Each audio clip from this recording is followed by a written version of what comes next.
So this family hired a surrogate to give birth to their child, but after finding out that the baby had a deadly diagnosis, then they decided they wanted to demand that the surrogate get an abortion.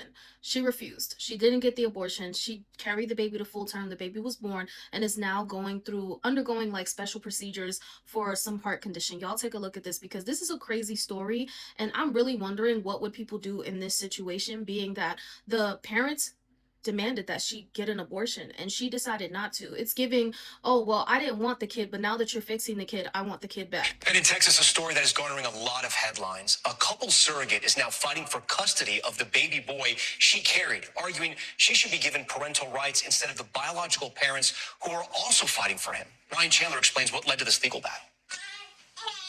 In Dallas, a boy's birth triggering a dramatic custody battle, pitting the baby's biological parents against the surrogate who carried him. The boy's California-based parents faced a devastating decision after a diagnosis at 20 weeks. They learned the baby, who was being carried by a surrogate from Alaska, had a serious heart condition called hypoplastic left heart syndrome. They chose to terminate the pregnancy. But gestational carrier McKenna West objected, fleeing to Texas for medical care and legal refuge. I didn't think that I could live with myself doing that. West sharing her story with the anti-abortion organization Live Action. She's fighting for legal parenthood over the baby she carried to term in Texas. I just know that he's a fighter and he deserves to be surrounded by people who are 100% willing to fight alongside him. The boy was born Wednesday. West is calling him Gabriel, but he's roomie to his parents, who want to take him back to California for medical care. Texas Attorney General Ken Paxton intervening to support the surrogate, urging a court to prohibit the child's removal from the state. The court sided with the state in part, blocking any attempt to transfer the child, while also prohibiting the gestational carrier from asserting any parental rights over him. Tonight, the biological parent's attorneys telling NBC News, as if the heartbreak of his condition were not enough, they are devastated to see their family tragedy transformed into political theater, adding, "Our client's only focus at this time is ensuring that their baby receives the medical care that he vitally needs, and that they, as his parents, are able to spend every precious moment they can with their beautiful newborn son."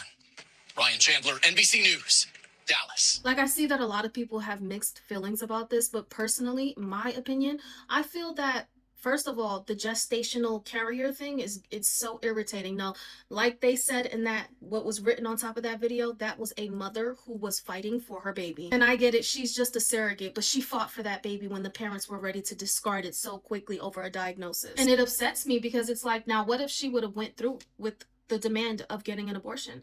Y'all wouldn't have a baby boy that was born right now. But because she decided that would not be the right thing, she decided she wanted to fight for that child and give that baby a chance. Now all of a sudden it's, I want my kid. But you didn't want it when you thought that something was going to happen to the baby. You didn't want it when you thought the baby wasn't going to be perfect. You thought to yourself, oh, the baby might die from this. Well, then you know what? Just go ahead and kill it, because I don't want to be bothered with trying to give it a surviving chance. And that's what she did. She gave that baby a chance to live when y'all didn't. So I think it's fucked up that now that she's attached to this child, she gave birth, she carried that baby for 9 months and gave birth to a kid that you guys wanted her to kill.